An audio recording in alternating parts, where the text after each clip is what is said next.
Jadi dengan perkembangan zaman, seiring dengan perkembangan perusahaan, good corporate governance atau tata kelola perusahaan menjadi salah satu aspek terpenting dalam jalannya sebuah perusahaan, di mana tata kelola perusahaan ini sendiri menjadi salah satu tonggak dalam keberlangsungan dan untuk proyek jangka panjang dari suatu perusahaan, di mana good corporate governance ini juga menjadi sebagian tolak ukur, juga menjadi gambaran bagaimana kondisi perusahaan pada saat tertentu.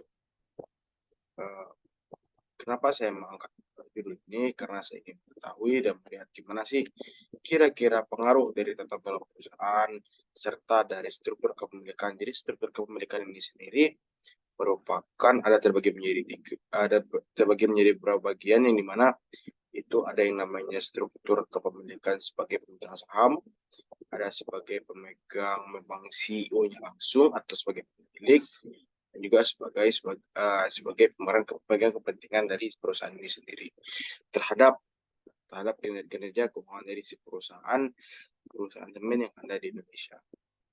Selanjutnya, untuk identifikasi masalahnya sendiri, ada beberapa masalah yang diangkat pada kasus ini. Yang pertama itu masalah potensial yang mungkin terjadi, yaitu sejauh mana perusahaan semen memahami dan menerapkan prinsip GCG ini sendiri. Apakah ada kekurangan dalam pemahaman dan implementasi, dan bagaimana hal ini dapat mempengaruhi manajemen keuangan. Misalnya bagaimana GCG mempengaruhi efisiensi operasional perusahaan. Apakah ada tantangan tertentu dalam mengimplementasikan praktek GCG yang dapat membuat efisiensi operasional. Selanjutnya, sejauh mana penerapan GCG berdampak pada transparansi keuangan perusahaan semen? Apakah adakah hambatan dalam mencapai tingkat transparansi yang diinginkan, dan bagaimana hal ini dapat mempengaruhi persepsi pemangku dari kepentingan ini sendiri. Selanjutnya, identifikasi potensi hambatan atau kendala yang mungkin dihadapi perusahaan semen dalam mengimplementasikan praktek GCG.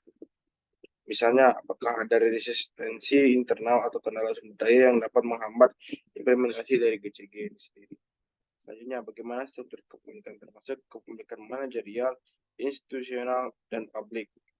Jadi untuk manajerial ini sendiri dan juga mempengaruhi pengambilan keputusan strategis perusahaan semen. Apakah ada konflik dengan kepentingan dalam tantangan beragam kepemilikan. Selanjutnya ada batasan masalah. Jadi batasan masalahnya ini sendiri yaitu tentang good corporate governance, struktur kepemilikan, dan terhadap kinerja keuangan perusahaan semen. Ini rumusan masalah. Yang pertama itu bagaimana pengaruh good corporate governance terhadap kinerja keuangan terhadap semen.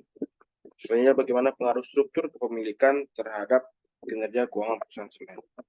Ada beberapa tujuan penelitian, yaitu untuk mengetahui pengaruh good GCG tadi terhadap kinerja keuangan perusahaan semen, selanjutnya untuk mengetahui pengaruh struktur kepemilikan terhadap kinerja keuangan perusahaan semen. Selanjutnya manfaat penelitian. Manfaat penelitian ini adalah untuk secara teoritis untuk menjadi referensi dan kajian untuk perkembangan ilmu manajemen keuangan. Secara praktisnya, untuk bagi peneliti untuk menyelesaikan masa kuliah strata 1 di Fakultas Ekonomi dan Bisnis Universitas Negeri Padang.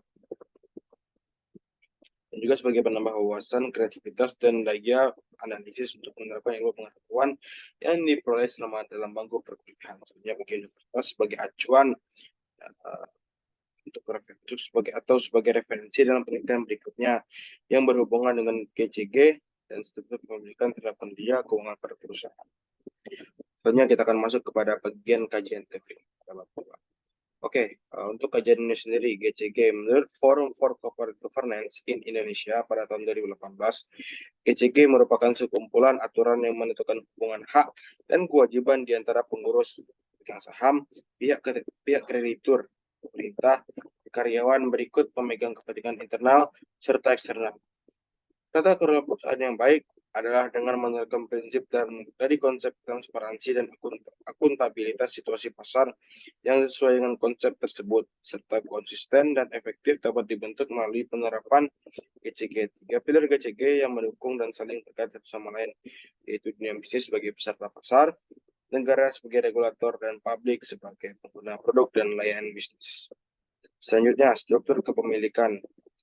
Kepemilikan institusional berfungsi sebagai proksi struktur kepemilikan yang dianalisis dalam penelitian ini karena merupakan kepemilikan saham mayoritas.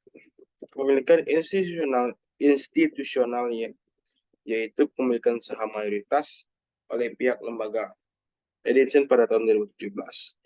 Kepemilikan institusional merupakan mampu meredam adanya konflik keagenan pemegang saham dengan manajer. Keterlibatan investor juga menjadi keterlibatan investor institusional dalam setiap pengambilan keputusan dapat menjadi pengawas dalam setiap aktivitas manajer, sehingga memanipulasi laba bukanlah suatu hal yang mudah dilakukan untuk manajer. Hanya untuk kinerja keuangan. Jadi menurut Irhan Fahmi, kinerja keuangan adalah suatu analisis yang dilakukan untuk melihat sejauh mana suatu perusahaan telah melaksanakan dengan menggunakan aturan-aturan pelaksanaan keuangan secara baik dan benar. Kinerja perusahaan merupakan suatu gambaran tentang kondisi keuangan suatu perusahaan yang dianalisis dengan alat analisis keuangan sehingga dapat diketahui mengenai baik buruknya keadaan keuangan suatu perusahaan yang mencerminkan prestasi kerja dalam periode tersebut. Itu selanjutnya tentang hubungan antar variabel. Penerapan GCG ini sendiri dan kinerja keuangan praktik-praktik GCG yang baik diharapkan meningkatkan transparansi, akuntabilitas, dan efisiensi manajemen yang pada gilirannya dapat berkontribusi pada peningkatan kinerja keuangan. Struktur kepemilikan dan kinerja kepemilikan mungkin memiliki pengaruh langsung pada kebijakan internal perusahaan, sedangkan kepemilikan institusional dan publik dapat mempengaruhi persepsi pasar dan kebijakan korporasi. Soalnya itu ada beberapa penelitian yang relevan, yaitu kerangka konseptual yang dimana dijabarkan penerapan GCG mencakup praktik-praktik yang dirancang untuk meningkatkan transparansi, akuntabilitas, dan keberlanjutan perusahaan. GCG menciptakan dasar yang kokoh untuk tata kelola perusahaan yang efektif, yang diharapkan akan berdampak positif pada kinerja keuangan. Variabel independen yang memperkirakan sejauh mana perusahaan menerapkan praktik-praktik GCG yang baik. Struktur kepemilikan juga mencakup distribusi saham perusahaan, termasuk kepemilikan manajerial, kepemilikan institusional, dan kepemilikan publik. Struktur kepemilikan dapat mempengaruhi pengambilan keputusan strategis dan kebijakan keuangan perusahaan. Selanjutnya untuk hipotesisnya. Jadi ada dua hipotesis yang bisa diangkat, yaitu corporate governance berpengaruh positif signifikan terhadap kinerja keuangan perusahaan semen. Selanjutnya, struktur kepemilikan berpengaruh positif signifikan terhadap kinerja keuangan perusahaan semen. Untuk jenis penelitian ini sendiri merupakan kuantitatif karena penelitian ini menitik beratkan pada pengukuran data yang dapat diukur dan diolah secara kuantitatif untuk menguji hipotesis-hipotesis yang ada. Misalnya lokasi itu di Padang, itu bermulai pada Desember 2023. Untuk populasi dan sampelnya ini sendiri merupakan seluruh data laporan keuangan perusahaan semen yang ada di Indonesia yang terdaftar di Bursa Efek Indonesia. Jenisnya yaitu data primer dan dapat diperoleh pada www.idx.co.id. Teknik analisis data menggunakan teknik analisis regresi. Analisis regresi digunakan untuk mengukur sejauh mana variabel independen, good corporate governance, dan struktur kepemilikan mempengaruhi variabel dependen kinerja perusahaan semen. Mungkin itu saja yang bisa saya sampaikan pada penjabaran proposal saya ini. Lebih dan kurang saya maaf. Wabillahi taufiq wal hidayah. Wassalamualaikum warahmatullahi wabarakatuh.